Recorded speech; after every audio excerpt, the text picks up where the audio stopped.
kita lanjut ke soal nomor 4, itu tentang elektrokimia. Elektrokimia kalian pelajari lagi tentang sel volta ya, tentang notasi sel ya, dan cara membaca direct volta ya. Semakin ke kiri semakin mengalami oksidasi, ke kanan mengalami reduksi, begitu ya guys.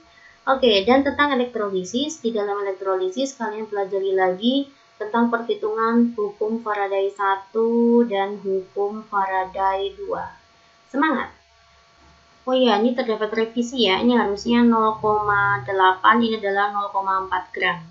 Oke, kita akan langsung ke soalnya ya. Ada ZnCl2 dielektrolisis dengan kuat arusnya adalah 4 ampere selama 10 menit. Nah, pertanyaannya berapakah massa Zn yang mengendap? Ya, ini berarti masuk ke hukum Faraday 1. Nanti rumusnya M itu adalah EIT dibagi dengan 96500. Apa rumusnya E? E itu rumusnya adalah atom relatif dibagi Bilox. AR-nya siapa? Ya, AR-nya Zn. Karena Zn yang mengendap. Ya, 65. Biloxnya Zn berapa, Mbak? Cl itu min 2, maka Zn-nya plus 2. Saya masukkan 2. I-nya itu adalah 4 ampere. P-nya itu adalah menit ya, wajib detik ya. Maka menit ke detik itu dikali 60. Dibagi dengan 96500. Oke, kita akan coba hitung ya. Ini hilangkan aja nolnya ya, Dek. Oke ya. Maka 4 dibagi 2 itu kan 2 ya. 65 dikalikan 2 itu adalah 130 ya. 130 saya kali dengan 6 itu 780 dibagi dengan 965. Saya bagi dengan 965 itu adalah 0,8. Jadi ya, jawabannya adalah 0,8 gram. Oke, jawabannya adalah C. Kalian kembangkan lagi tentang belajar elektrokimia. Ya, selanjutnya kita masuk ke teori asam basa ya. Di sini kita fokus ke penyangga. Ya, di dalamnya ada asam asetat CH3COOH direaksikan dengan NaOH. Maka nanti hasilnya apa? Hasilnya adalah CH3COONA plus H2O ya. CH3COOH-nya itu 0,1 M, NaOH-nya 0,1 M. Pertanyaannya, untuk membuat buffer yang pH-nya 6, berapakah perbandingan volume ya? Volume asam dibanding dengan volume basanya itu berapa? Ya, langkahnya mencari penyangga, kita buat mula-mula reaksi sisanya terlebih dahulu.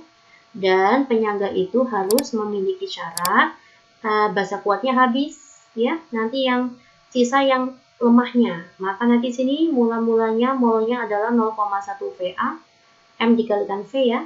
Maka ini 0,1 Vb. Dia habis, biar habis maka dikurangi 0,1 Vb min 0,1 Vb. 0,1 Va min 0,1 Vb. Ini berarti plus 0,1 Vb. Ya, seperti ini.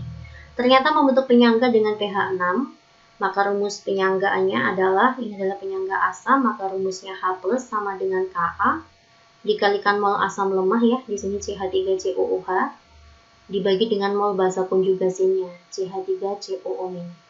Ya, karena pH-nya 6, maka H plusnya 10 pangkat min 6, Ka-nya itu 10 pangkat min 5, mol asam lemahnya itu 0,1 Va min 0,1 Vb, dibagi dengan mol basa konjugasinya 0,1 Vb. Ini kita bisa hilangkan ya, bersisa sini 0,1. 0,1 dikalikan 0,1, maka menjadi 0,01 Vb, ya, sama dengan 0,1 Va min 0,1 Vb. Kita pindah ruas ke sana, maka menjadi 0,11 Vb, sini 0,1 Va. Yang ditanya Va banding Vb. Ini ya, Dik. Oke, maka menjadi 0,11 banding 0,1. Atau 11 banding 10. Oke, lanjut kita masuk ke soal nomor 6. Pada soal nomor 6 dan 7, kita menggunakan satu bacaan ya. Diketahui beberapa molekul ya, ada SO2, ada NH3, dan ada CO2. Dengan nomor atom masing-masing sudah disediakan ya, Dek. Selanjutnya, senyawa yang mempunyai pasangan elektron bebas. Oke guys, Langkahnya seperti ini, kita akan mencari rumus Lewis-nya terlebih dahulu. S mengikat oksigennya ada 2. Oke, oksigen itu adalah golongan 6, maka nanti kakinya ada 6 ya. 1, 2, 3, 4, 5, 6. S itu golongan 6 juga ya. Ya, karena O nyumbangin 2, maka S nyumbangin 2. 1, 2, 3, 4, 5, 6. Nah, di sini intinya itu adalah S. S itu adalah inti. Inti diusahakan bernilai stabil ya. Stabil itu artinya dalam keadaan oktet. Oktet itu artinya 8 ya, Dek. Di sini ada 2, 2 ditambah 2, 4, 4 tambah 2, 6, 6 tambah 2, 8. Maka S di sini sudah oktet. Karena S sudah oktet, maka O yang di sebelah kiri ya, tidak usah menyumbangkan elektronnya. Inilah yang disebut dengan kovalen koordinasi ya, sekalian belajar. Nah, dari sini kita peroleh bahwa di dalam inti itu terdapat 1 PeB. Kalau kita bermain tentang bentuk geometri sekalian ya, maka intinya 1, terikatnya ada 2, bebasnya 1 pasang. Selanjutnya, kita akan lihat NH3. N mengikat H-nya ada 3. H itu golongan 1. N itu golongan 5 ya, maka kakinya 5, 1, 2, 3, 4, 5. Nah, ini ada PeB juga, ya. Maka nanti bentuk geometrinya adalah intinya 1, terikatnya 3, bebasnya 1 pasang. Selanjutnya kita akan melihat untuk CO2, artinya C, mengikat oksigennya ada 2. Oksigen itu golongan 6, maka menyumbangkannya itu ada 2 elektron. C itu golongan 4 ya, maka kakinya 4, 1, 2, kurang satu lagi ya, 3, 4. Oksigennya maka harus menyumbangkan nggak? Harus dong, karena di inti kita usahakan oktet.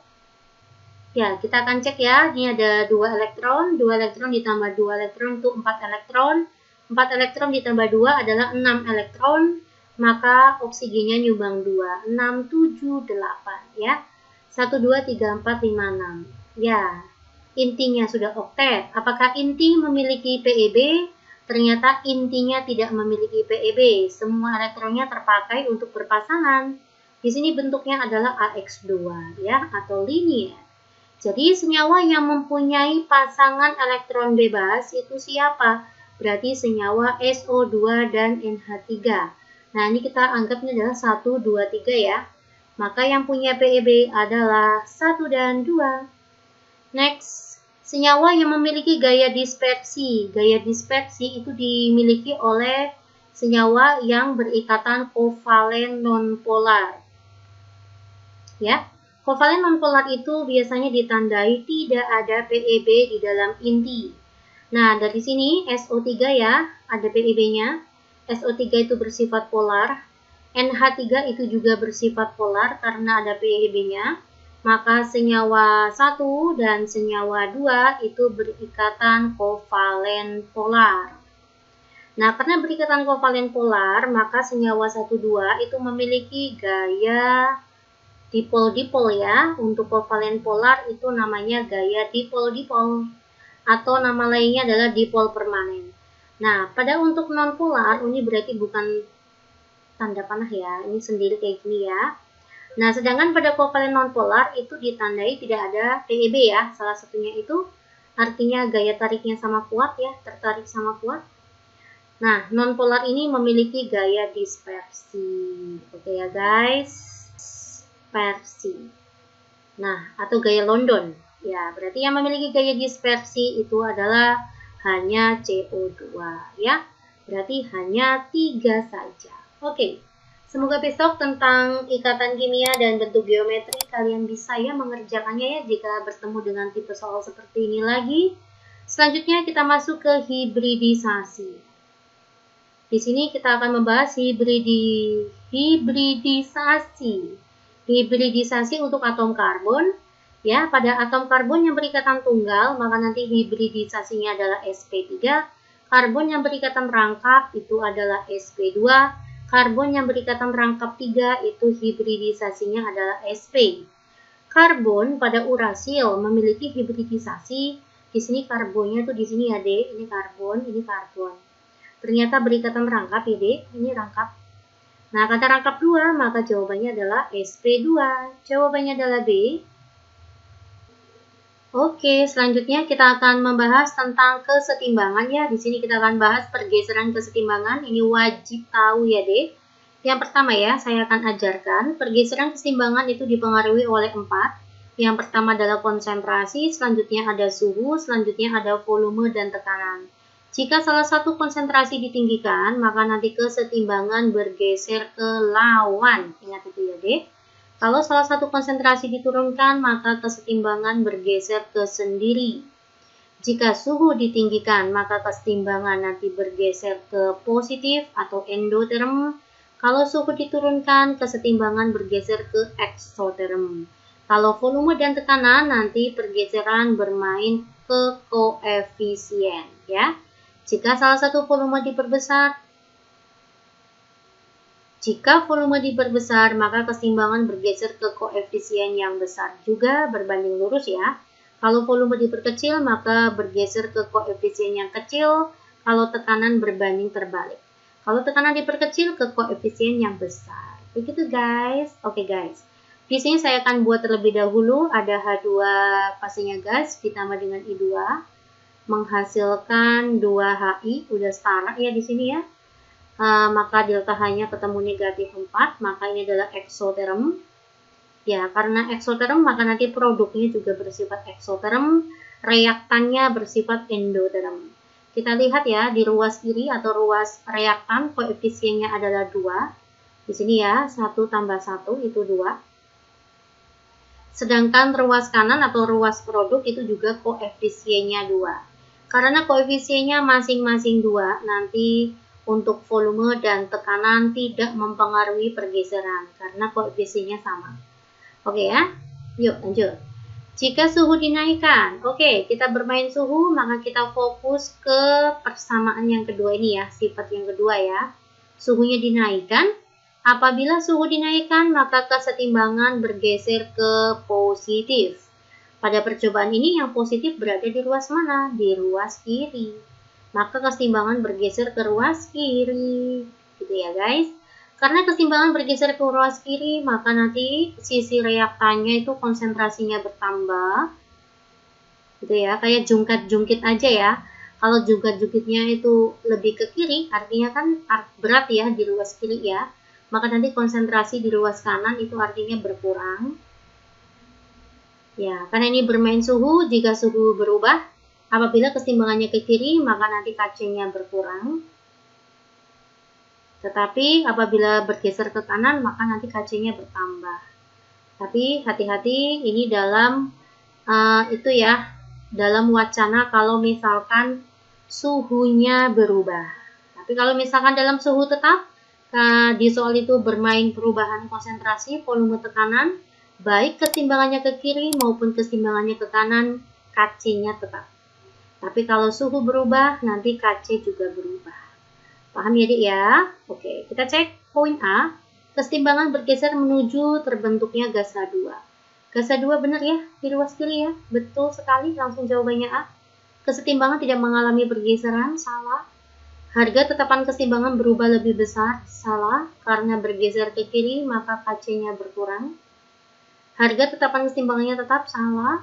Kesetimbangan bergeser menuju HI, salah. HI itu di kanan, yang benar kita bergeser ke kiri ya, kesetimbangan ini ya. Ya, oke, saya bahas sampai dengan soal nomor 9 ya. Semoga bermanfaat ya. Besok kalian UTBK dipermudah ya mengerjakannya. Assalamualaikum.